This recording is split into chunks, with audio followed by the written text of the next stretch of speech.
President Trump delivered a powerful speech at the National Prayer Breakfast in Washington this morning. He emphasized our country's dependence on God.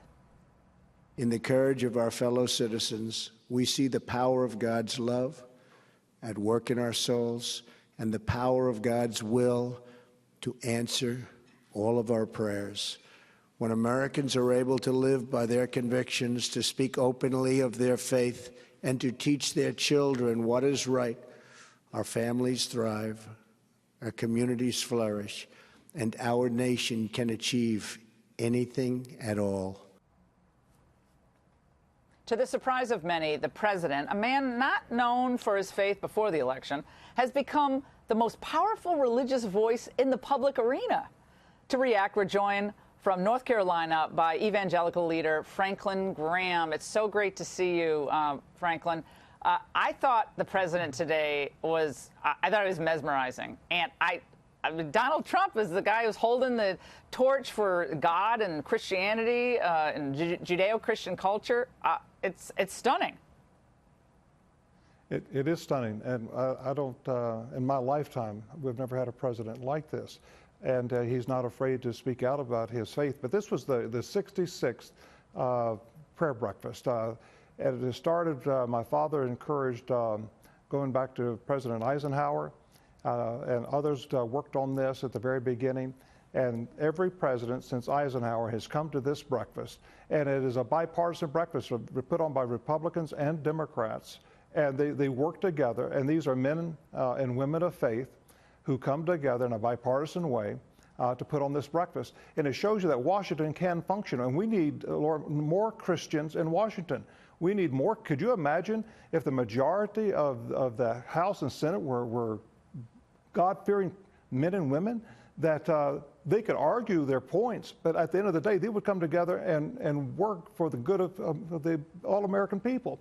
We need men and women in Washington who believe in God, who believe in His Son, Jesus Christ, who took our sins to the cross, who died for our sins, who God raised to life. We need more men and women like this. And last year, I went across this country to every state capital, asking people to pray for this country and encouraging Christians to run. And I didn't tell them what party to run for. They could be Democrats, they could be Republicans, but we need Christians at every level of government. And when Christians come together, this is what you see at the prayer breakfast. They come together and they work together. It was a great thing, Laura. I was glad to be there. At one point, the president talked about how a year earlier he had asked for prayers for, I believe it was a little girl who was very, very ill. And he said he was, he was overwhelmed. I heard from others he had been overwhelmed by the response, the prayer that had come in for her. And he reported that, she was doing much better. That was just a small moment. But I personally, I felt the power of prayer at very difficult times. And the left doesn't understand this, Franklin, because they say, well, look, he's been married all these times. And look, he can have a foul mouth. He said these things in the past. How can this flawed man be this evangelical and Catholic, a leader in a way? I mean, how does that happen? How does God use people like that? And your response would be? Well, Donald Trump is not a perfect person. And I'm certainly, I'm not a perfect person. And I would hate for somebody to hold me up as being the greatest example of the Christian faith or the Christian life. I've got many failures in my life, and so does Donald Trump.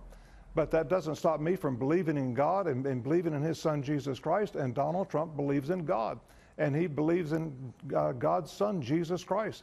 And I appreciate the fact that he doesn't run away from his faith.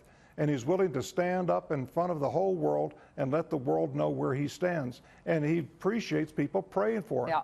We need to pray. We're commanded to pray for all those that are in authority, Laura, all of them.